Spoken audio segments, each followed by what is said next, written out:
Trump withdrew from the accord and reimposed sanctions. Asked late last month whether he would consider bombing Iran. Without question. Absolutely. Iran's air defenses have been largely destroyed, making it all but impossible for Iran to defend against further strikes on facilities in the future, the White House official said. It was made clear that Iran no longer has any more air defenses, so the idea that they can easily rebuild anything is ludicrous, the White House official said. Beginning during the Biden administration, as early as last fall and into this spring, Army Gen. Eric Kurilla, the head of U.S. Central Command, had developed a plan to go all in on striking Iran, according to a current U.S. official and two former officials.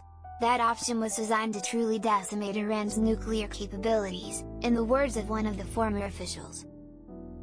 Under the plan, the United States would have hit 6 sites. The thinking was that the 6 sites would have to be hit repeatedly to inflict the kind of damage necessary to completely end the program, people familiar with the thinking said.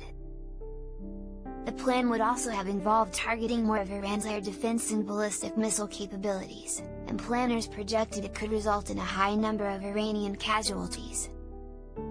U.S. officials expected that if that were to take place, Iran would target American positions, for example in Iraq and Syria, a person familiar with the plan said.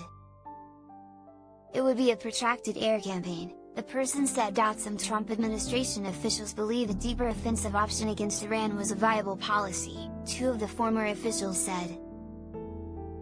Trump was briefed on the so-called all-in plan, but it was rejected ultimately because it would have required a sustained period of conflict. During his first term, in 2018, Trump pulled the United States out of a 2015 nuclear deal between Iran and world powers that was negotiated during the Obama administration. The agreement, known as the Joint Comprehensive Plan of Action, imposed strict limits on Iran's nuclear program in return for an easing of economic sanctions. Under the deal, Iran was a year away from obtaining enough fissile material for a nuclear bomb. After Trump withdrew from the accord and reimposed sanctions, Iran flouted restrictions on its uranium enrichment.